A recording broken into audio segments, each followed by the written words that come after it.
Bienvenidos a otra temporada de Topic Loop Podcast, donde usted se viene a enterar de todo lo que está sucediendo en el mundo de las tecnologías, la ciencia, y donde usted viene a aprender sobre temas de tecnologías que pueden ser complejos y que nosotros se los explicamos de manera rápida y sencilla. En el episodio de hoy, nosotros tenemos a dos grandes personas, a Andrea Tavares, una educadora que nos va a hablar de cómo la inteligencia artificial y el chat GPT impactan todo el sistema educativo, las críticas que ha recibido este tipo de tecnología y su uso dentro del sector. Y también tenemos al empresario tecnólogo Jorge Mancebo, que nos viene a dar su perspectiva de cómo estas herramientas se pueden aplicar en el ámbito de los negocios y empresarial.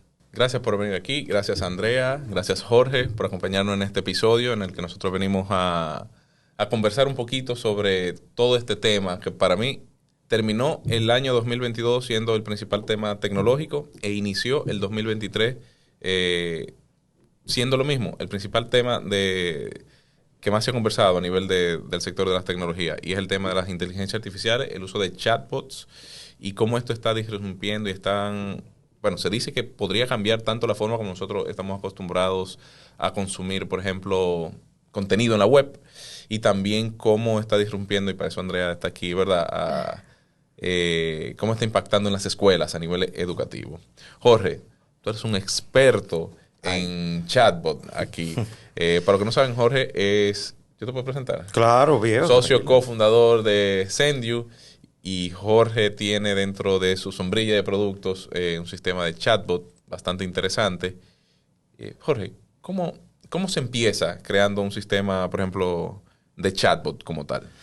Mira, primero gracias Carlos por la invitación, un placer estar aquí. Y bueno, yo voy a corregir lo del experto porque ahorita me acaban y dicen, pero no es tan experto. Lo que sí es que sí, yo soy miembro fundador de BotPro, que es una empresa dominicana que desarrollamos un chatbot que tiene inteligencia artificial y machine learning. Y bueno, todo este tema fue muy chistoso porque lanzamos BotPro en plena pandemia, y de los pocos locos que se les ocurre sacar una empresa en pandemia, y el crecimiento que hemos tenido justamente por la respuesta del mercado en términos de la apertura para adoptar estos sistemas que permiten automatizar procesos, le permiten a las empresas trabajar en horarios que no son los regulares, y un montón de beneficios que a nivel corporativo dan los chatbots. Entonces, respondiendo a tu pregunta, un chatbot es un sistema que te permite eso, automatizar tareas, automatizar procesos. Esa es como la base como principal del chatbot. Y luego vienen otros niveles, que son esos niveles de inteligencia artificial. Ojo, hay diferentes tipos de inteligencia, y en el caso de los chatbots, hay una que se llama inteligencia artificial conversacional, que es la que le permite al bot tener una conversación contigo lo más parecida a un humano. Eso es lo que se usa, el procesamiento de lenguaje natural. Exactamente. Que ahí es para hacerse a otra persona, a otro ser humano. Tú mencionaste eso de que hay diferentes tipos de inteligencia artificial. Es bueno aclarar que está, por ejemplo, la inteligencia artificial que se utiliza para chatbots, para el manejo de chat. Está la inteligencia artificial visual, que por ejemplo son todos estos equipos que tienen cámara y sensores infrarrojos que identifican como todos los objetos que hay a su alrededor y que realizan cualquier tipo de acción para la que estén programados. Está también inteligencia artificial, la que nosotros tenemos en nuestro bolsillo, por ejemplo, con nuestros asistentes digitales. Netflix, inteligencia artificial. Google, tenemos todos los años el mundo utilizando Google, que te crea un patrón en base a los gustos tuyos y te va ofreciendo el contenido en base a las búsquedas. Parte del marketing furtivo que tienen las empresas. Sí. Y también el hablado ahora, que hay que no solamente por chat, sino que también es una voz. Sí. Google tiene un proyecto que se llama Lambda, que también es eso, que ellos han trabajado mucho el tema de convertir el lenguaje y hacerlo lo más natural posible. En uno de sus eventos anuales, ellos presentaron el proyecto y ellos hicieron una llamada en vivo, y fue una inteligencia artificial así, ordenando una pizza. Sí. Una cosa absurda que causó mucho furor porque decían, no había nada que identificara que esa voz era una inteligencia artificial. Sí. Y eso creó mucho pánico. Bueno, Gaby Castellanos, me imagino que sabes quién es, una consultora española, vi que en los días anteriores estuvo publicando fotos de niños de 6 años, o sea, que ella creó mediante inteligencia artificial de Miley Cyrus, de diferentes yo lo vi. personalidades. Y lo que ella decía, bueno, que ahorita seguro hablamos más, o sea, más amplio sobre esto, que eso nunca, como que uno se daba cuenta qué era y qué no era inteligencia artificial cuando uno le miraba a los ojos, porque si bien es cierto, algunos de las miradas eran bastante profundas y reflexivas, otras eran vacías, y se notaba, o sea, obviamente son creaciones gráficas, que no son personas reales, bastante o muy parecidas a ellos en la vida real, pero, valga la redundancia, pero la mirada nunca iba a poder estar como así conectada con la verdad de un ser humano. Mira, de hecho, que lo que tú dices es justamente lo que diferencia la inteligencia artificial, porque el concepto de Google de inteligencia artificial es una inteligencia que emula la inteligencia del ser humano. Entonces, por ahí va el tema. Jorge, tú mencionabas que ustedes crearon esta plataforma. Ustedes crearon esta plataforma desde cero, in-house. Sí, de hecho, los modelos de inteligencia artificial, cuando tú entras de nuevo a los buscadores, por poner un nombre de Google, la mayoría de los chatbots utilizan modelos de inteligencia artificial de terceros. Okay. De Microsoft, que tiene un modelo que se llama LUIS, que es Language Understanding, de IBM, se llama Watson, del mismo Google, de Amazon también. Nosotros en el caso de BotPro, trabajamos con un modelo de inteligencia artificial desarrollado por nosotros mismos y estamos súper contentos y orgullosos porque estamos diciendo que tú sabes que la República Dominicana es fuerte o de las cosas que empuja es el tema de la exportación. Claro. Ahora estamos hablando de exportación de servicios. Yo sé que tú estás como un poco onboarding del tema de ese tema, de la exportación de servicios, y nosotros decimos, mira, ya no podemos seguir apostando a exportar yuca y guineo, que está bien, podemos seguir exportando cacao, pero tenemos que comenzar a copiar de países que salieron de la pobreza, como la India, como Israel, exportando tecnología. Servicios, claro. Exportando servicios. Y estamos muy orgullosos porque ya tenemos clientes en algunos países de acá de América Latina cercanos, utilizando inteligencia artificial hecha por dominicanos. Eso también trae. Un tema que siempre se ha hablado sobre el uso o el desarrollo de inteligencia artificial, es como bien dice, que la inteligencia artificial, por ejemplo en el caso de Google, que intenta emular cómo se comporta, cómo piensa los seres humanos, necesita de mucha data. Sí. De mucha data, que le dé contexto para emular y sacar sus propias y aprender, pasar sus propias conclusiones y aprender. ¿Qué tan difícil fue por ejemplo, para BotPro desarrollar? Contar con una base de datos y irla desarrollando. Sí. Mira, un chatbot es como un bebé. El chatbot no nace sabiendo. El chatbot va aprendiendo.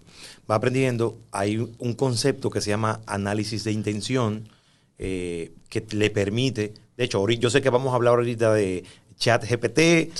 Yo sé que le vamos a dar candela a eso. Y precisamente lo de ellos está basado en un modelo de probabilidades. Claro. Entonces, igual, los chatbots tienen un modelo en general parecido y leemos, sí, claro. ¿Qué pasa? Que nosotros siempre decimos, mira, un BotPro, le decimos a los clientes, es un chatbot aplatanado. Porque en América Latina hay muchos chatbots, pero no es lo mismo cuando tú contratas un bot de Argentina, que no es el mismo español que el dominicano. Claro. Porque tienen su propia Real Academia. Sí, o sea, tú contratas un chatbot a un proveedor de fuera y él te le incorpora lo que se llama un corpus, que es esa base de datos que tú preguntas. Y cuando el dominicano un cliente le pregunta al bot, ¿qué es lo que? el bot se marea ahí mismo. Claro. O sea, si no está aplatanado.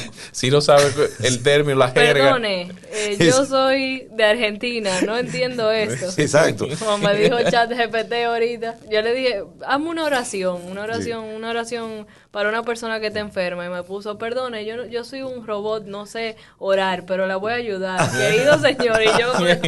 Claro, entonces, claro, es un proceso de aprendizaje. Claro. En el caso, yo te traje un chivo ahí que hablando de la cantidad de datos de chat GPT, lo voy a decir ahorita cuando nos metamos en ese tema, pero ellos le vaciaron pero toneladas de información para que pudiera aprender.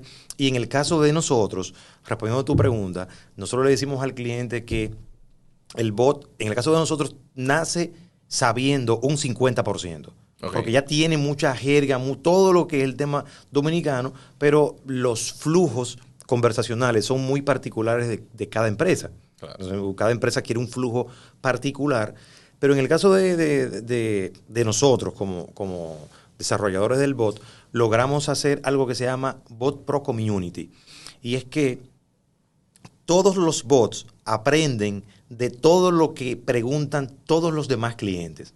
Ojo, el bot aprende de las preguntas que hacen los clientes a los otros bots, no de las respuestas que dan el bot. Porque cada empresa, que por ejemplo si es un banco, son informaciones del banco. Claro. Pero de la forma en que hacen las preguntas, yo quiero mi balance, o dame mi balance, o podría darme mi balance, son formas de preguntas distintas. Entonces, tenemos el bot integrado como una matriz donde va aprendiendo de todos los demás chatbots que tenemos implementado ya gracias a Dios en más de 50 empresas en el país. Señores, vamos a darle a ChatGPT. Claro. Para los que no saben y estaban debajo de una roca, ChatGPT es un proyecto que está desarrollando... Que debajo de una roca. Sí, está desarrollando la empresa OpenAI. OpenAI fue fundada en el 2015, si no me equivoco. Y dentro de los fundadores estaba nuestro querido Elon Musk, toda una figura. Ya Elon Musk no forma parte de OpenAI, o sea que no piensen en eso. Pero OpenAI se ha encargado de desarrollar diferentes tipos de proyectos basados en inteligencia artificial. Uno de los más interesantes, que no es ChatGPT, es DALL-E. DALL-E es una inteligencia artificial. De Salvador Dalí, sí. Inspirado en Salvador Dalí. Que tú le escribes, tú le defines una imagen. Yo quiero un elefante arriba de un astronauta, y tú le das clic y él te va a crear esa imagen que tú le describiste de un astronauta, y te da varios modelos de un astronauta arriba de un elefante de diferentes formas, y eso está brutal. Eso causó mucha polémica por el tema de la propiedad intelectual, de cómo esto funciona, o sea, de quién es esa obra de arte. Sí. Porque yo le estoy escribiendo, ¿es mía? ¿O es de la inteligencia artificial? ¿O es de la empresa que maneja la inteligencia? Es todo un tema. Otro de los grandes proyectos, que es el que ha causado más interés, es ChatGPT. Y dentro de OpenAI, muchas empresas tecnológicas de Silicon Valley siempre están apostando a ver dónde que va a estar el next big thing, ¿verdad? Y Microsoft ha sido una de las que más ha apostado. 10,000 millones de dólares están... Satya Nadella para mí ha sido uno de los CEO más efectivos de la última década, porque de verdad el cambio que ha hecho Microsoft antes de Satya a después de Satya es muy palpable. O sea, y los números están ahí y no mienten. Microsoft inició haciendo una inversión de $1,000 millones. Y antes de ofrecer los $10,000 millones que tú mencionaste, Andrea, ellos antes ya habían, del 2015 al año pasado, habían invertido en OpenAI $3,000 millones. Y ahora con esto de ChatGPT, creo que Microsoft le cogió la delantera al resto de la industria, porque dijeron, oye, esto está funcionando, le ven muchísimo potencial a lo que tú puedes implementar con ChatGPT. Y ChatGPT es un chatbot con un montón de información, con un NPL, o sea, un procesamiento de lenguaje natural bastante avanzado, bastante desarrollado, que te da información de manera contextual, y eso ha creado o le ha dado la idea a muchas personas de cómo puede cambiar la forma en que nosotros consumimos el contenido. para ponerle un ejemplo, nosotros consumimos contenido en la web, tenemos de la web 1.0, que tú escribes una página web o ves un link azul, tú le das clic y te redirecciona a una página web, pero no te da contexto de quizás de las preguntas que tú estés haciendo.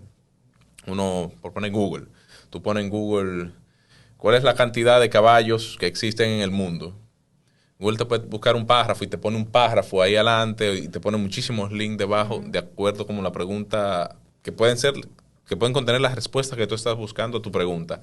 Pero ChatGPT lo que hace es que de toda esa información que existe en la web, te lo da en contexto, lo explica, te trata de explicarlo de un lenguaje como si fuera un aula de clases. Porque el párrafo que te pone Google no es, o sea, no es Google, no es de Google, es indexado. Es un párrafo indexado claro, de alguna otra página. Entonces, esto le ha dado la idea a muchos de que la forma en que se consume contenido en la web puede cambiar drásticamente y ya dar otro paso en el que tú puedas recibir información más contextualizada y no tener que pasarte minutos scrolleando, este no es el link que yo quiero buscar, esta no es la información, sino de tener una conversación un poquito más fluida. Esto ha causado bastante, así como ha causado admiración por parte de muchas partes del sector, hay sectores también que han encendido como sus alarmas de los peligros que esto podría ocasionar.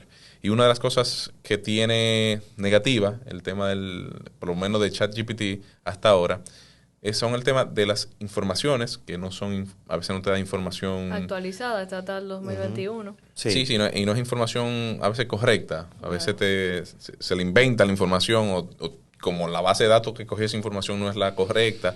Y hay todo un tema con eso. Y otro sector que bastante crítica ha recibido, el sector educativo, que le ha dado dolor de cabeza a profesores y alumnos. Pero vamos a profundizar un poco más adelante. Pero, Andrea, ¿qué tú piensas de ChatGPT? Bueno, mira, yo siempre he sido de la bandera de que la tecnología no es un fin de la educación, es un medio. Exacto. O sea, y para eso tenemos profesores, seres humanos, que deben guiar todo el proceso de enseñanza-aprendizaje. Después de la pandemia, pues sabemos que este proceso, vuelvo y repito la redundancia, estos procesos han cambiado. Sí. Estamos bajo la lupa de las metodologías activas de la educación que se basan en trabajo colaborativo, cooperativo, en pensamiento crítico, lógico-matemático, en las 7 inteligencias múltiples. Entonces, Carlos, yo creo que más que pensar que esto es algo negativo, yo lo veo positivo. Claro. Singapur, que tiene hace años ganando los primeros lugares en su sistema de matemáticas, de enseñanza de las matemáticas, dice que a la calculadora que calcule y al niño que resuelve el problema. Hablamos ahorita de algunos ejemplos y yo te digo algo, el que escribe el que describe la obra de arte, para que la inteligencia artificial, para que DALL-E la haga, tuvo que pensarlo primero. Claro. O sea, ¿quién le da toda la información? O sea, vamos a suponer, yo quiero que ChatGPT me transversalice 2 temas o me una 2 temas, pero para que esos 2 temas puedan estar relacionados, yo lo tuve que pensar primero. Claro, 100%. O sea, yo quiero que, por ejemplo, hay papers que dicen, hace mucho escuché en econometría cuando estudiaba, un paper que relacionaba la cantidad de cigüeñas que llegaba a Nueva York con la cantidad de nacimientos que había. Mientras más nacimientos, más cigüeñas. ¿Y por qué eso? Bueno, porque mientras más nacimientos, más edificios altos. Y mientras más edificios altos, o sea, más gente. Mientras más nacimientos, más personas. Y mientras más personas, más edificios. Y mientras más edificios, más cigüeñas pueden llegar. O sea, y son dos variables que tú dirás que es raro. ¿Cuál es la correlación entre una y otra? Exactamente, porque los niños no vienen con las cigüeñas, claro. Pero realmente, entonces, o sea, pero para que, tú me entiendes, para que llegue el proceso o el contexto de que el ChatGPT pueda funcionar, se necesita que haya gente atrás, no es que aparece sola la información.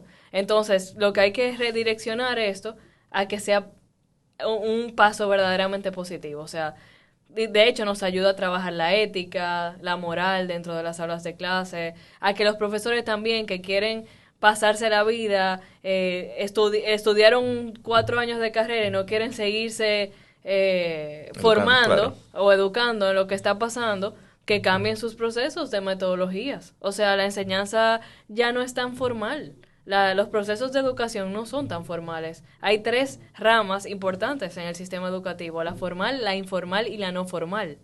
¿La diferencia entre una y otra? La diferencia entre una y otra es la siguiente. La formal es la que está regida por los ministerios de educación de todos los países. Okay. O sea, lo que tú tienes que aprender obligatoriamente dentro de un currículum educativo.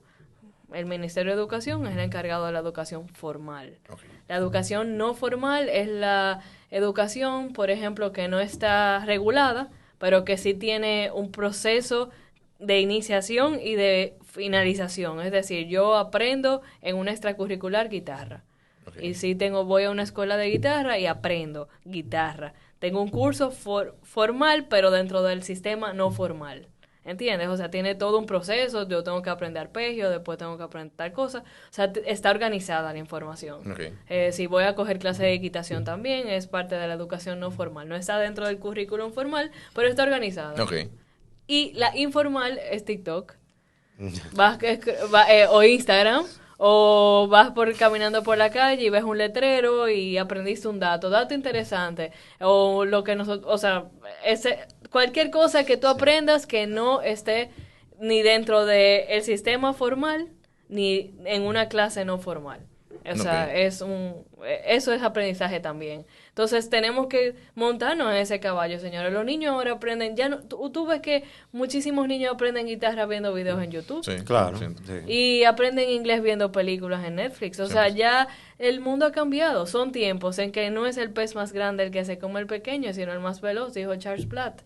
Tenemos que ponernos a la vanguardia. Y yo entiendo que esto es un nuevo desafío para que los profesores entendamos que hay que entrarse en estas revoluciones tecnológicas, digital y móvil, que Peter Drucker desde el año 1969 habló en su libro La Era de la Discontinuidad.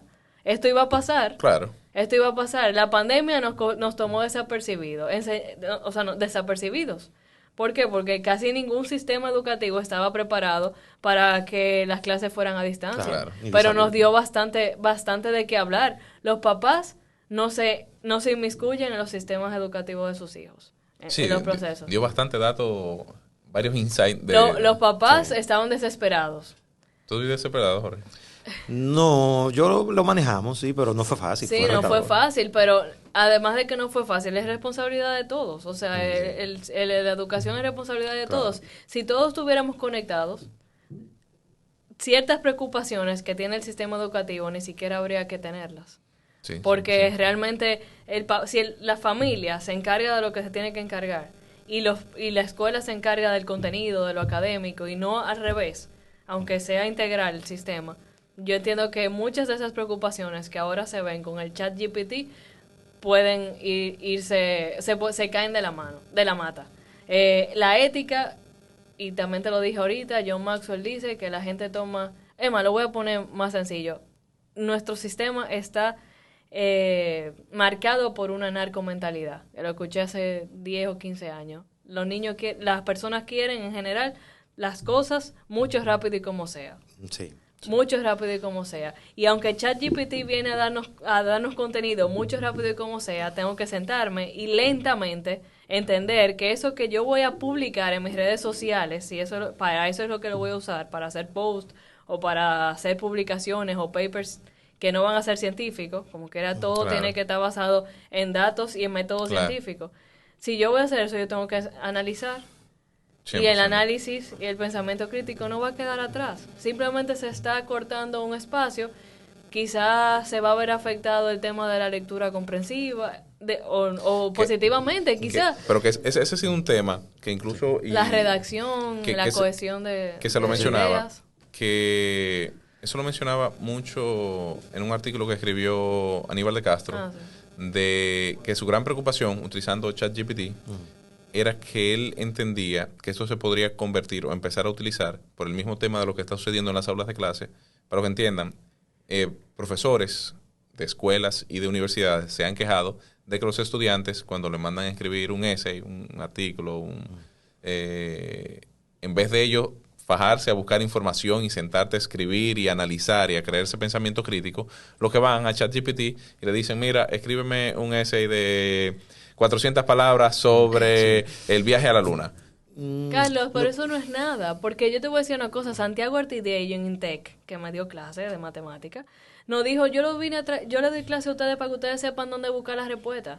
Eso no es nada. Ahora ponga a los muchachos a debatir. Es que los profesores no quieren evaluar como tienen que evaluar. Claro. Ponga a los muchachos a debatir. Sí, Eso no lo van a poder copiar. Claro. O sea, tú lo pones, párate, ven, dime cómo es esto, aquello. Y cuestionar quítale el los tema dispositivos, no le dé la prueba con dispositivos móviles. el No tema de necesariamente. cuestionar, claro. No necesariamente no use dispositivo. El essay me lo tienen que hacer aquí, 200 palabras. Háganme la producción ahora mismo, en vivo. O sea, o hágame un video, hágame un podcast. Hablar aquí como estamos hablando nosotros, sentarnos media hora, 40 minutos a hablar, es más efectivo para saber si una persona sabe o no de un tema que una escritura. Por favor, que igual la podía haber copiado de otro lado. De cualquier lado. Incluso con ese tema, y que no existía hasta ese momento como un sistema al que ya conocemos para el manejo de plagio, para saber cuándo un texto está plagiado o no. Y te lo mencionaba Andrea, que irónicamente quien creó el sistema, porque los sistemas que no había sistema que identificara que el texto que te daba ChatGPT a una inteligencia artificial estaba producido o generado por una inteligencia artificial. Y fue un estudiante que desarrolló una plataforma en la que te identifica cuando un texto fue escrito por una inteligencia artificial. Y eso está... No, y ahora sacaron un software que hace lo contrario que sí, que es como el antítesis de esa plataforma. Entonces, bueno, si ya sacaron una que identifique que sea escrito por un sistema de inteligencia artificial. Entonces hay otra que hace que te lo vuelva más natural. Más natural. Sí, te lo parafrasea aún más. Pero mira, tú hablabas de algo interesante. Ustedes se acuerdan en los 90 del Rincón del Vago. Claro. O sea, ya nosotros todos copiamos. Exacto. O sea, recursos alternativos siempre han existido. O sea, que eso no es como la base del problema. Y estoy de acuerdo con Andrea en el sentido de que yo no me preocuparía tanto del tema de ChatGPT. Yo creo que es como simplemente. Yo le veo, al igual, por ejemplo, que quizás Microsoft, que le vio mucho potencial, yo también le veo mucho potencial para hacer varias tareas. Un ejemplo y que se ha utilizado es el tema de limpiar código. El programador, tirar código es un arte, porque eso es todo... Claro. Es como escribir. Cuando yo estaba en la universidad me dijeron en una clase de escritura de literatura, es decir lo que tú quieres con la menor cantidad de palabras y que suene flawless, que suene bien. Sí. Lo mismo pasa con el código. Los códigos, tú le preguntas a cualquier programador, le dice que un código bonito es el que tiene menos líneas de código, pero que es más efectivo y más seguro y todo. Y ChatGPT le han puesto código y le han dicho, mira, mejórame esto. Y ChatGPT en su infinita sabiduría, pues le ha mejorado. No, la verdad es que está genial. Y le ha... Voy a decir una cosa, está genial. No, está genial. Y incluso hay personas que han empezado a utilizar ChatGPT para resolver problemas en Excel, por ejemplo. Tienen una tabla de Excel y tienen un problema y le copian, le dicen cómo yo hago esto y convierto esto y nada más tienen que un copy-paste en Excel. O sea, es brutal. Pero es que eso es lo que hay que hacer, resolver problemas. Claro, es utilizarlo para eso. Esa es la eficiencia. Es utilizar herramientas. Jorge, desde el punto de vista de... Tú tienes una empresa con un chatbot. ¿Cómo eso beneficia a los que tienen empresas así como tú? ¿Y cómo ChatGPT puede ser utilizado a nivel empresarial para beneficio? Muy buena pregunta esa, porque nosotros, como les decía al principio, estamos en el negocio de la inteligencia artificial conversacional.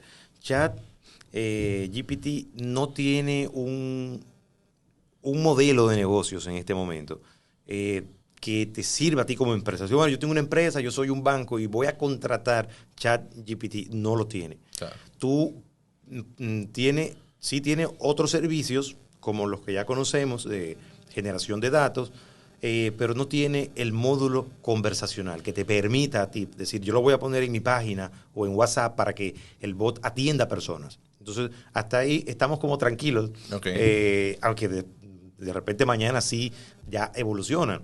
Entonces, eso por un lado. Todo lo que es innovación en tecnología ayuda al ecosistema. O sea, ya todo está interconectado y nosotros como empresa también. Entonces, al final sí nos ayuda. Este podcast que estamos haciendo, que viene a crear conciencia, y la gente que tú decías que estaba debajo de las piedras, que no se había enterado del tema, que lo va a estar escuchando, va a decir, pero mira, mira la diferencia que hay entre un bot, un chatbot corporativo que yo necesito para mi empresa, y lo que estoy viendo con ChatGPT, que todo el mundo me lo está hablando por las calles. Entonces, digamos por ahí, hay más ventajas que otra cosa. Algo que tú decías sobre el tema de cómo generar el conocimiento. Es muy interesante porque ChatGPT no está conectado a Internet. Yo no sé si ustedes sabían eso. No sabía. O sea, tiene la información está puesta y no va buscando al mismo tiempo todo. Exactamente. O sea, Por eso es que creo que tiene un límite de tiempo, que es hasta 2021, creo que tiene. Sí, todo lo que tú le preguntes antes de eso, ChatGPT no conoce la pandemia, creo yo. Y el dueño, que no me sé el nombre, la verdad, no sé si lo tienes por ahí. El dueño escribió en Twitter como que yo no le creería mucho a Chat, o sea, como que no se confíen mucho en lo que, pero era para bajarle a los ánimos de la gente de hecho, del sector educativo. Yo lo tenía en mi celular y lo iba a leer textualmente, pero después ustedes lo pueden hacer, y le pregunté, mira, ¿tú estás conectado a Internet? Él me dijo, no, yo no estoy conectado a Internet, yo soy una base de datos, tengo mucha información, y mis desarrolladores se mantienen en constante trabajo para actualizarme. Entonces, ¿qué pasa? Cuando ellos salieron con 117 millones de datos, de formatos de datos. En el 2019 subieron a 1.5 mil millones y en la actualidad están en 177 mil millones de datos. Dios mío. Lo que hace es que procesa esa información. Pero le pregunté precisamente a uno de mis socios en BotPro, que él viene del mundo de programación, de inteligencia artificial y todo eso. Y me decía, mira, como está basada la arquitectura de ChatGPT, es digamos, una arquitectura de deep learning que se llama entradas. Entonces, cuando tú le pones, y está basada, de nuevo, en probabilidades. Cuando tú le dices, yo tengo hambre, me gustaría comerme una barra, él completa la oración diciendo una barra de pan. No te dice una barra de metal. Claro. Ni de es que plástico. Es impresionante, de verdad. Precisamente por ese algoritmo de... Que tiene mucho contexto. De hecho, él ya asocia a nivel de predicción, cuando tú terminas una oración, dentro de un párrafo, la próxima oración que tú vas a escribir, ya él la puede predecir. Ya la puede decir. Entonces, al final, él te hace lo que hablábamos, que te hace una poesía, tú dices, mira, canciones. Te hace canciones, tú le dices, escríbeme un artículo.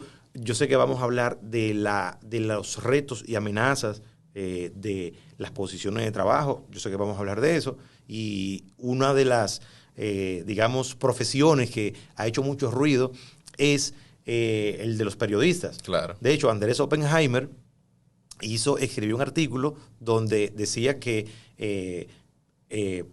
muchos periodistas se estaban quejando porque ChatGPT podía redactar mejor que muchos periodistas. Una cohesión y una coherencia. Entonces, al final, ojo, son bases de datos que te articulan toda la información, pero la plataforma como tal no tiene criterios. Claro, y ahí eso es importante. Y el sentido común. Claro, y ahí es que entra todo el tema. Por ejemplo, Aníbal de Castro, y eso lo comentábamos, en el artículo le preguntaba a ChatGPT un tema sobre racismo, República Dominicana, Haití y Estados Unidos. Y era una conversación, cada pregunta era un poquito más complicada, pero el chat, en 2 preguntas que eran diferentes una de otra, dio la misma respuesta. ¿Y tú te acuerdas de la respuesta? Me gustaría saberla. Sí, tendría que buscarla, pero dio la misma respuesta. Era un tema de que no se puede hablar como de racismo de manera general, pero dio exactamente la misma respuesta. Y es que es una base de datos. Claro. Entonces, ellos te funciona, es lo que te da, como tienen tanta data, te contextualiza y te trata de dar una respuesta lo más natural posible en base a la data que maneja. Pero, así como tú mencionabas, no tiene criterio. Porque eso, por ejemplo, en el caso de los periodistas, primero, es cierto, puede escribir quizás mejor. Pero no puede ir a buscar los datos. Pero no puede ir a buscar la noticia. Ni hacer entrevistas. Exacto. Ni hacer encuestas. Es eso. No, es eso. O sea, Sí. Al final, la noticia está en la calle. Pon periodista, la noticia está en la calle. Sí. ChatGPT, vete para el Congreso. Exacto. Es imposible. Dale viático, que él va ahí. Sí, vete Eso para el no. Congreso. Claro. Y aunque tú le pongas quizás data sobre lo que sucedió, el contexto es la persona que lo va a tener porque es la que vivió toda la información de la noticia como tal. Estoy de acuerdo contigo. De hecho, mira, tú sabes que Google tiene su bot y Meta también. Los dos lo tienen apagados. Lo apagaron porque cuando Google prendió el chat, el bot de ellos, el bot comenzó a tomar una serie de elementos racistas y el bot se puso rabioso. Skynet, Y manito. comenzó a generar comentarios racistas. Skynet. Sí. Skynet, Y eso- Terminator. Lo siento, Sí, viejo. y eso está ahí y ellos lo tienen apagado. Sí. Con Meta también pasó lo mismo. Incluso Google probablemente, si nos vamos a la cantidad de empresas tecnológicas que existen del mundo, probablemente Google sea la empresa que más data tiene de la bolita del mundo. Y el O sea, potecito de sangre. O sea, si nosotros creemos que ChatGPT tiene mucha información, o sea, lo que Google puede hacer sería absurdo. Y dentro del proyecto Lambda también, que es el tema de una inteligencia artificial así con lenguaje natural, ellos han dicho, y aquí es la batalla, por ejemplo, las diferentes filosofías, por ejemplo, entre Microsoft y Google. Microsoft ve una oportunidad en ChatGPT de cómo poder ellos cambiar el tema de cómo el usuario interactúa con la información en la web. Google ha dicho, y eso está en su página, o sea, tú entras y ellos tienen un blog en el que ellos explican por qué ellos no han implementado esa inteligencia artificial de manera así, lanzada al público bien crudo. Y es por un tema que ellos dicen de una filosofía, una ideología de que todavía hay demasiados peligros Sí. con tú implementar algo así al mercado, que todavía hay muchos peligros que ellos no encuentran la forma o no han encontrado la forma de cómo darle solución a eso. Es que yo creo al final, Carlos, que esto tiene que estar redirigido antropocéntricamente, filosóficamente, al tema de que si eso no contribuye a mejorar Claro. las condiciones de vida del ser humano, que lo mantengan apagados. O sea, eso lo que tiene que hacer es ayudarnos a hacer mejores políticas públicas. Claro. O sea, como vuelvo y repito, ¿qué dice Singapur? A la calculadora que calcule ese proceso, que lo haga la calculadora, porque para eso hay un aparato que lo hace, pero la persona tiene que sentarse a resolver el problema. Claro. Y si eso no va a venir en favor de, y me voy más allá, porque yo soy educadora, perdonen, Sí. en favor de que el índice de felicidad humana sea mayor, pues no sirve de nada. Claro. O sea, ¿para qué me sirve saber, como ahorita que le puse, explícame cómo comen los elefantes mientras llueve? Sí, necesito la información porque me da risa y no sé. Sí. Pero realmente, ¿vale de algo perder mi tiempo en eso? No. Claro. O sea, ¿para qué no tienen que servir todas estas herramientas? La Corte Constitucional de Colombia, lo dije ayer en una exposición que tuve, en el 2002 dijo, todas las políticas públicas tienen que estar basadas en 3 puntos específicos. La gente tiene que, dentro de su libertad, vivir bien, vivir sin humillaciones y vivir justamente. O sea, esa es la dignidad. Y si nosotros no vamos a eso, la tecnología tiene que trabajar al servicio del hombre. O sea, al servicio de que nosotros vivamos mejor. O sea, no hay otra forma de explicarlo. Eso, y en el sistema educativo se puede ver mejor, porque obviamente es lo que rige todos los procesos que una persona tiene que vivir en su vida para llegar a ese culmen o esa trascendencia. Y como dije al principio, la tecnología tiene que irlo acompañando. Claro, pero la tecnología ni va a ir adelante ni va a ir atrás, Claro. porque la tecnología no te da de comer. Claro. O sea, te da a menos que la vendas. A menos que la venda, sí, pero lo que digo es que al final yo tengo necesidades básicas que no van a estar cubiertas 100% por una tecnología, o sea, hay que cocinar al final. O sea, como digo, don Fernando Álvarez Bogar, que fue mi mentor o ha sido mi mentor por muchos años, siempre lo dijo, hay trabajo de plomería que no lo va a resolver un robot. Claro. O sea, hablando en gran escala, es una metáfora. Hay cosas que nunca la va a poder hacer un robot. Un robot no te va a consolar a ti en la muerte de un difunto. Claro. O sea, un robot no te va a resolver un problema de enfermedad. Claro. Aunque te des respuestas, pero se está muriendo tu mamá, o sea, o está pasando algo grave en tu vida, tienes depresión, un robot nunca te va a poder dar un abrazo, Claro. te va a dar un beso, no se va a enamorar de ti. O sea, ahora todo es posible, pero... Sí, hay una película que se llama Lucy. Y Hair. Sí, hay una Hair, Hair sí. Claro, muy buena. pero que digo pasa. el sentimiento humano. Pero- Claro, no, estoy full de acuerdo contigo. Perdóname, Carlos. Sí, Y sí, un sí, ¿no? profesor nunca va a estar, o sea, nunca tú vas a 30 niños en un aula de clase con un profesor que le está tratando de no solamente enseñar académicamente, sino también guiar en un proceso en que los padres quizás no están presentes. Eso no lo va a poder hacer. Claro. Dar ejemplo no lo va a poder hacer. Ser líder de masas tampoco lo va a poder hacer. Entonces Claro. podemos ayudarnos de ellos. Eficientizar procesos. Entiendo que todo eso 100%, si lo usamos para el bien, Sí, 100%. 100% estoy de acuerdo. Mira, la tecnología es un facilitador. Un facilitador. Facilitador exactamente. y definitivamente es un catalizador para mejorar la vida de las personas de muchas maneras. Tú hablabas de salud.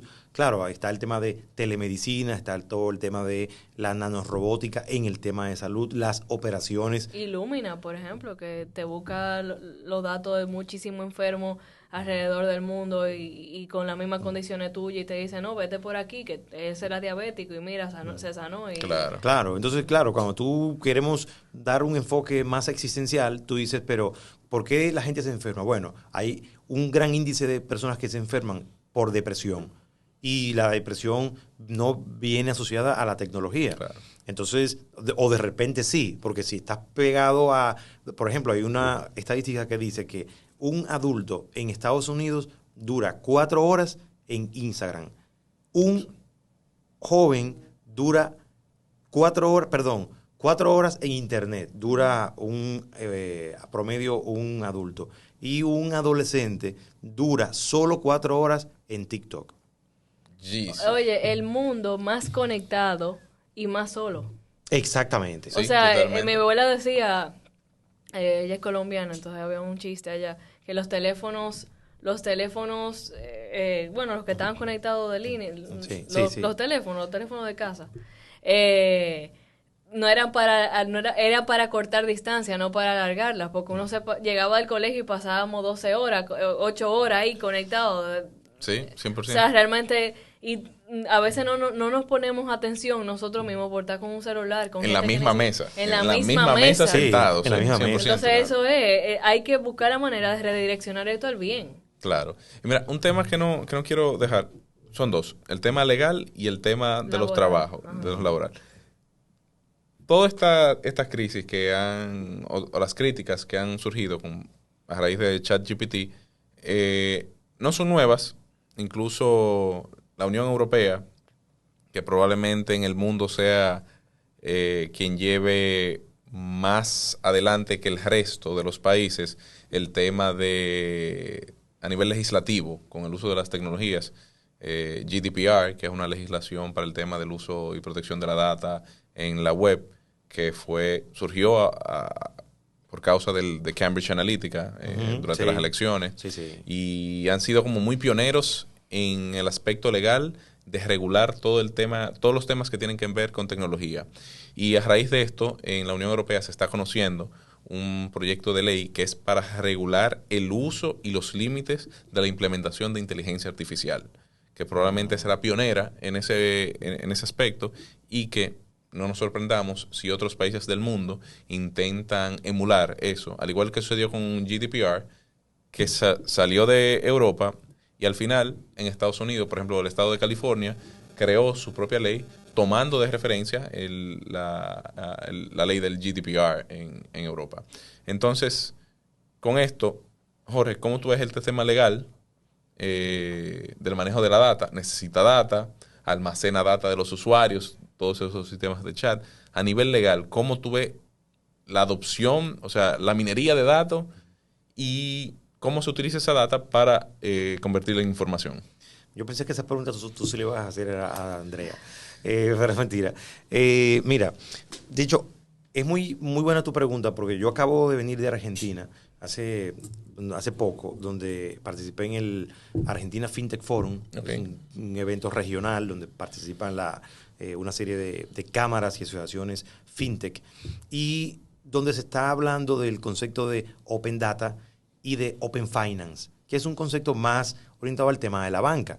Y el concepto de Open Finance de finanzas abiertas, es justamente la utilización de la data de las personas para procesos de verificación, de evaluación crediticia, y que sea la información que sea tuya, que no sea de una institución, que es como pasa ahora. Claro. Entonces, creo que cada vez más se va a democratizar la apertura de los datos. Ya aquí, creo que tú estás también al tanto de eso, hay una iniciativa por parte de la OCTI para el tema de Open Data, donde ellos dicen, mira, el Estado, el ciudadano no puede ser el mensajero del Estado. Claro. Donde tú tienes que ir carreteando con una hoja De un lado a de otro. un lado a otro para que te certifiquen una vaina que entre ellos mismos saben que existe. Claro. O sea, porque tú me pones a mí aquí Un acta de nacimiento. Un acta de nacimiento. Sí, no sé tanto. Legalizada, que tú tenías que ir en el mismo edificio, tú tenías que subir a 3 plantas diferentes o ir a edificios diferentes. O que los títulos de universidad no salgan de una... O sea, que realmente se puede eficientizar todo Claro. a través de la tecnología. Como Sí. el título de universidad, de que lo imprimen en la universidad, tiene que venir legalizado, que venga con Claro. sello. ¿Cómo tú le das un título a una gente sin legalizado? y que tú tienes que arrancar y que para la mesita y Ajá, perder pues, un día, yo no sé 45 qué. días, Perder un 12 día. días, Tú, 15 tú días, lo, no. tú lo entregas Hay gente y que el pierde, mes que viene que te lo entrega. hay gente que pierde becas por eso. O sea, que no Sí. se puede ir un año porque no le dio tiempo. Claro. Sí. Entonces, bueno, volviendo a tu pregunta, sí, hay una tendencia impulsada por gobiernos y por todo este tema de la necesidad de reducir la brecha de elementos tan importantes como la bancarización, como la inclusión financiera, y un concepto que yo utilizo mucho es la inclusión digital también. Entonces creo que sí, que en términos legales, cada país va a comenzar a ver su propia regulación, Claro. pero en términos general de lo que tiene que ver con el manejo de la data, hay una tendencia hacia la apertura y democratización de esa data. Eso es interesante. Y ya entrando en el tema de los trabajos. Desde que tengo uso de razón, siempre se ha dicho que en algún punto las tecnologías van a eliminar puestos de trabajo y Sí. todo eso. Y con esto del ChatGPT, mucha gente ha abierto los ojos de que dice, caramba, quizás ya con el uso de la inteligencia artificial, por ejemplo, un contable no va a ser necesario, porque la data está ahí, lo que el contable quizás vaya a tener que adecuarse o buscar, pero el contable como tal quizás pueda desaparecer. Y así hay otros puestos de trabajo. En Amazon, Amazon es un excelente ejemplo. Amazon tiene muchos de sus warehouses automatizados. Y no solamente automatizados de que están identificados, sino que son robots dentro del warehouse que conocen el anaquel de arriba abajo, están programados, cogen sus paquetes, lo llevan al sitio de distribución y está todo bien automatizado. Que antes eso lo hacían personas. Entonces, Andrea y Jorge, yo les pregunto a ustedes desde su perspectiva, Sí. ¿cómo ustedes ven el tema de el uso de tecnología y la posible eliminación del factor humano en puestos de trabajo? Yo creo que el principio de supervivencia estará. O sea, porque el trabajo al final lo que hace es que te da las herramientas para tu sobrevivir, en cierto sentido, a nivel general. Entonces, más que eliminar puestos de trabajo, va a haber una readecuación. Yo creo que son momentos de aprender, desaprender y reinventarse. Pienso igual. El ser humano va a tener, tiene un tiempo ahora para ser creativo, crear nuevos puestos de trabajo, quizás ser más manual, volver a lo básico. Yo leí ahorita un artículo de hay que volver a lo básico. Hay ciertas cosas que estas revoluciones han dejado atrás. Claro. Entonces, yo creo que más que tener miedo, porque no hay que tener ningún miedo, señores. O sea, al final la gente va a sobrevivir. Claro. La vida continúa. Cosas peores han pasado en la historia Claro. de la humanidad y la vida ha continuado. Claro. Miguel Ángel, o sea, Miguel Ángel Buonarroti, el pintor, era matemático, filósofo, pintor, escultor y una serie de cosas. Es que ¿Por qué? no Porque había TikTok. No había TikTok, no, pero era también porque la información para hacer cada uno de esos oficios era limitada a un Claro. libro, 2 libros, más nada. Entonces, desde ese entonces, él y una serie de personalidades que conocemos también tenían la posibilidad de ser expertos hasta un punto en ciertos aspectos. Las cosas fueron cambiando y ahora para tú ser experto en un tema, como ahorita están ustedes relajando con la economía, para tú ser experto en economía, tú dices, me gradué de economía, eso me lo dijo un compañero mío, León, hola. Cuando me gradué de economía en Intec. André, ¿qué fue lo que aprendimos? ¿Qué fue lo que estudiamos? Porque ahora hay que hacer una maestría en economía laboral, por ejemplo, y luego hacer un doctorado, y luego seguir estudiando y seguir estudiando, porque las ramas, hay tantos datos Claro. que Hay para tú mucha ser información. experto en algo, tú tienes que estar muy especializado. Y yo creo que ya a nivel educativo, yo creo que el proceso de educación nunca termina. Nunca. No. Ese De es aprendizaje, lifelong el proceso de learning. aprendizaje Tú tienes nunca termina. Lifelong learning. ¿Por Claro. qué? Porque los nuevos papers acerca del cerebro, las nuevas investigaciones acerca del cerebro te dicen que el cerebro, antes te decían, tú tienes que aprender ahora guitarra, piano, tú tienes que aprender idiomas ahora cuando tú estás pequeño, que después el cerebro no funciona igual. Mentira, falacia. El cerebro es maleable y flexible toda la vida. Lo que pasa es que obviamente cuando tú vas creciendo tú tienes otras prioridades y Claro. otras cosas que hacer que no te dan tiempo para Claro. de verdad aprender como cuando tú estabas pequeño. Claro. Pero no es que el cerebro se vuelve viejo, claro que no. O sea, claro, pero no. Sí. Metafóricamente de nuevo. Sí. El tema es, señores, que en esas investigaciones lo que dice es que el cerebro se cierra cuando no está usando una de sus partes, pues cierra eso, lo elimina esa mielina, creo que se llama, la mielina, pero si tú comienzas otra vez a aprender un instrumento, por ejemplo, vuelve y se desarrolla, no es que no lo puedes hacer. Entonces, si sabiendo eso, que el cerebro te va a funcionar toda la vida, tú puedes en cualquier momento decidir qué tú quieres o no aprender. Y estoy totalmente de acuerdo que todos los oficios existentes tengan exigencias de estudios y créditos a lo largo del año. O sea, si tú te quieres mantener en un puesto de trabajo, más en educación y salud, realmente, si tú te quieres mantener ahí, tú tienes que tener créditos de investigación, créditos de formación anuales para saber si tú estás o no a la par. Señores, tú tienes aulas de clase en las que los niños saben más que el profesor. Entonces, señores, busca el equilibrio. Yo creo que esto es equilibrio. Pleno empleo, como hablan los economistas, Claro. pleno empleo, no hay miedo. Yo creo Sin que miedo no al debe- éxito. No, sin miedo al Sí. éxito. Sí. Aquí no hay miedo. Aquí lo que tiene que haber una readecuación curricular que tome en cuenta todas esas variables para que esto nos lleve a un feliz culmen, que sería el desarrollo sostenible. Vamos a ponerlo así. ¿Qué es el Sí. desarrollo sostenible? Según la Organización la ONU, la Organización de las Naciones Unidas. Ilumina, ¿no? El desarrollo sostenible es aquel que te permite disfrutar de los recursos naturales del medio a las generaciones presentes sin comprometer los Las recursos de futuras. de las generaciones futuras, pero además tomando en cuenta tres pilares, que son que las decisiones de políticas públicas deben estar basadas en una economía eficaz, en una sociedad justa y en un medio ambiente, o sea, y que sean medioambientalmente tolerables. Entonces, tú tienes esos 3 pilares y ahí es que la tecnología tiene que ayudarte Claro. a que la gente de verdad haya desarrollo de los pueblos. Claro. O sea, el desarrollo de los pueblos no puede venir dado por un número que te dan así el PIB. No, el PIB no te dice de verdad si la gente está comiendo en la calle, si la pobreza bajó, si los índices de criminalidad bajaron. Y eso no lo resuelve el ChatGPT. Eso. Mira, estamos en una época en donde la gente tiene un mar de conocimiento con 1 centímetro de profundidad.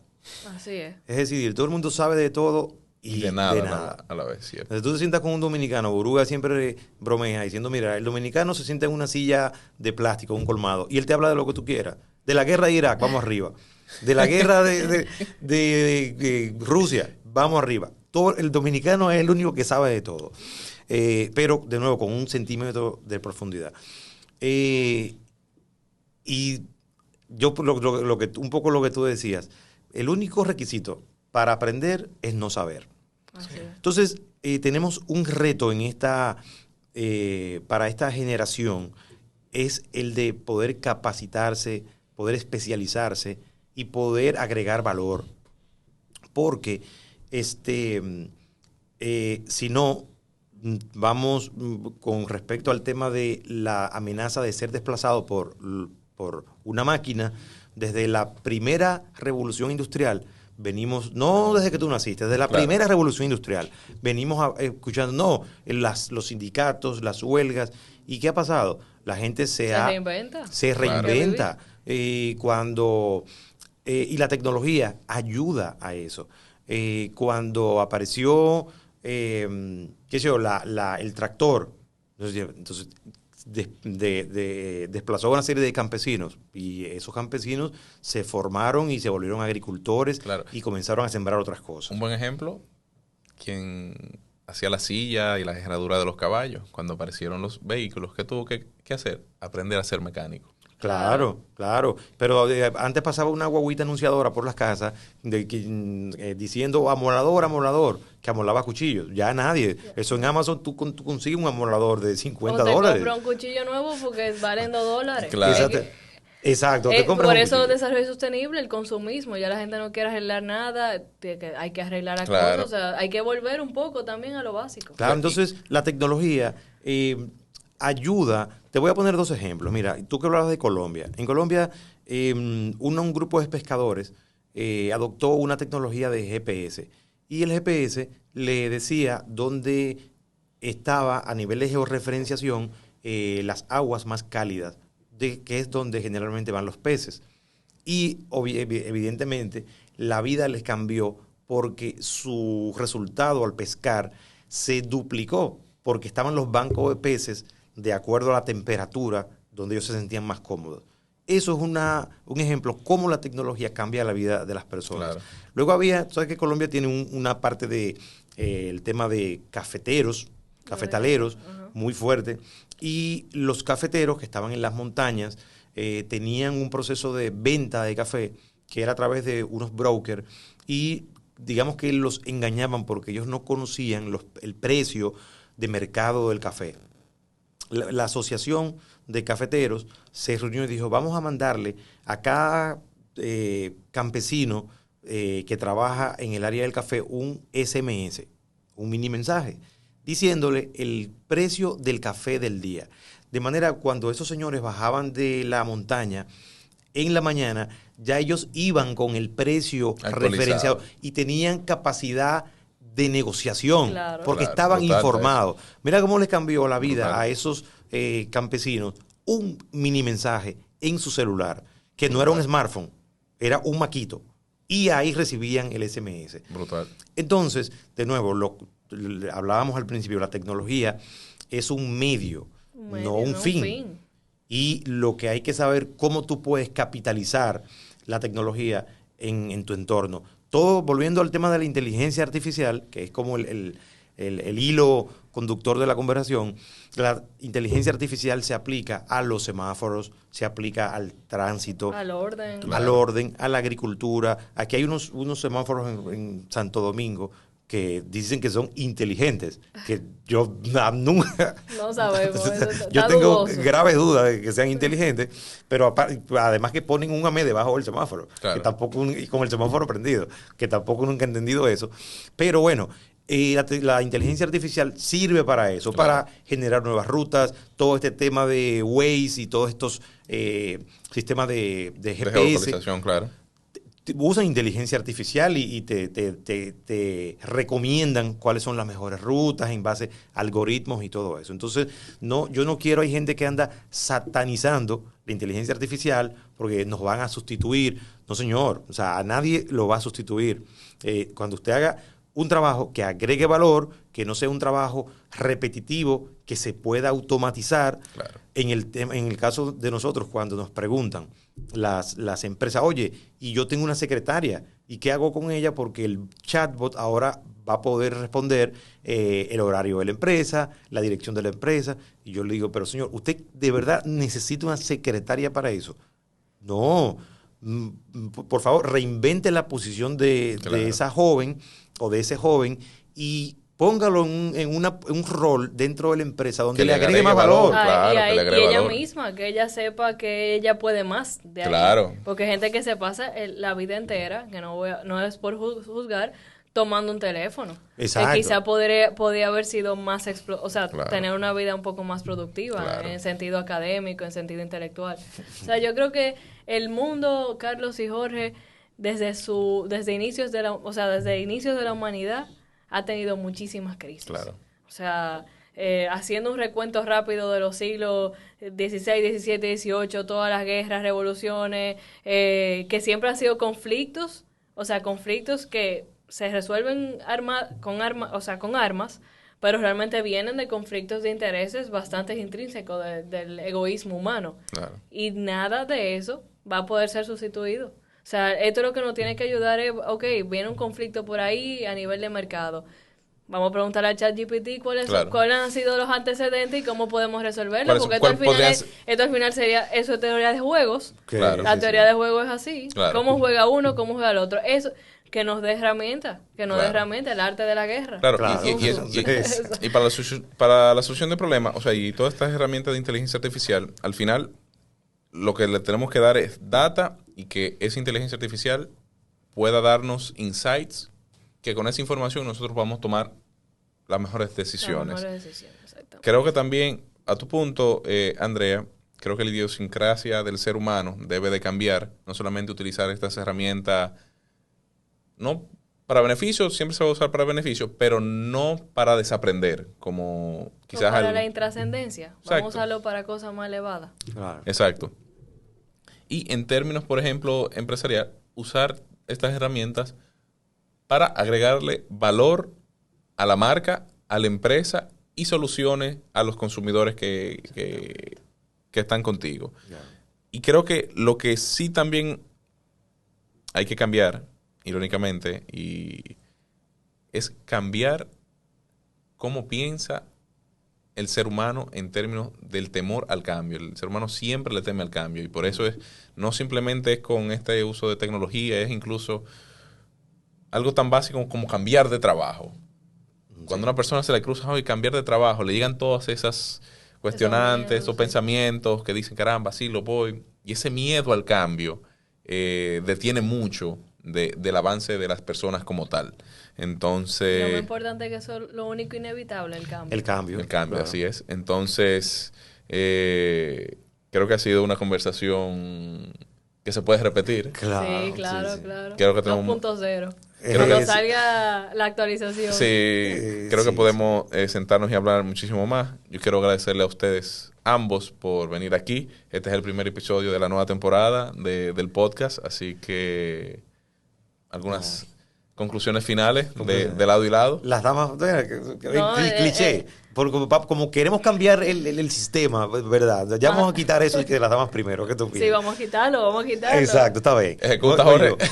Mira, buenísimo. O sea, primero me ha encantado la comparación con Andrea porque te permite comenzar a revisar el sistema de creencias y lo que tú hablabas de la idiosincrasia de los pueblos, que creo que es una base importante para comenzar a cambiar la forma en que tomamos decisiones. Eso es importante. Entonces, este tipo de conversaciones me parece buenísimo porque son conversaciones cortas, conversaciones pero con mucha sustancia que le deja algo a la gente, el que va en su carro oyendo el podcast, el que lo oye en su casa, dice, oye, y lo comparte por el chat de la familia. Miren, señores, lo que está pasando, la tecnología, pero con ese enfoque humanista que tú le das, con ese enfoque educativo. Creo que es chévere desde el punto de vista de negocios, Claro. cómo las empresas están adoptando la tecnología, se están haciendo más eficientes, más productivas, de repente con menos recursos están haciendo más hoy en día. Creo que estamos viviendo un nuevo mundo. Es un nuevo mundo. Economía de la piraña. Totalmente. Entonces te agradezco, Carlos, por la invitación y es como un reto para uno actualizarse y Claro. que el cerebro se despierte. Siempre es Sí, bueno sí, discutir siempre. y escuchar nuevas ideas. Y sobre todo hacer una introspección de cómo vamos nosotros a nivel emocional a abocar todo este tema. Sí. Yo ayer estaba en una exposición, como dije ahorita, y terminé con unas frases del poema de Instrucciones a mis hijos de Magdalena Sánchez Blesa. Es una española, que ella, en pocas palabras, ella decía, óyeme, no nos hemos parado a pensar que en el mundo hay guerra, porque vamos por la vida, o sea, sin gloria ni pena, viendo a la gente, o sea, pasándonos por al lado de la gente sin darle una sonrisa, sin saber qué miedo le embarga a esa persona, qué madre lo tuvo, qué envidia lo apresa. O sea, uno no se para a pensar quién tú tienes al lado. Yo siempre repito mucho una frase, señores, sean cortés, sean amables, porque ustedes no saben qué está pasando en la cabeza de esa gente. Claro. Entonces, yo creo que la paz es el camino. Y esa paz al cual tenemos que llegar, que creo que es la única meta de todos, la tecnología nos puede ayudar en términos de tiempo, de eficiencia, de quizá contrale el tiempo que yo voy a pasar escribiendo un ensayo, me lo paso con mis hijos y después veo el ensayo, lo critico, busco si esos datos que me dieron están bien o están mal, son falsos o no.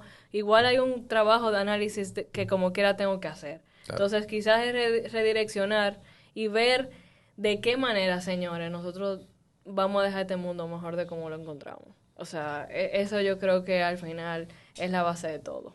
A mí me parece genial. De nuevo, agradecerle a ambos por participar de este primer episodio de esta nueva temporada y espero tenerlo en una próxima ocasión, quizá abundando de este tema, otros temas también que incluyan tecnología y ver cómo impacta al ser humano y cómo nosotros tenemos que quizás comportarnos frente a estas nuevas tecnologías. Así que, de nuevo, muchísimas gracias. Recuerden seguirnos en todas nuestras plataformas sociales como Topic Loop, tanto en Instagram, Twitter, Facebook y nuestro canal de YouTube.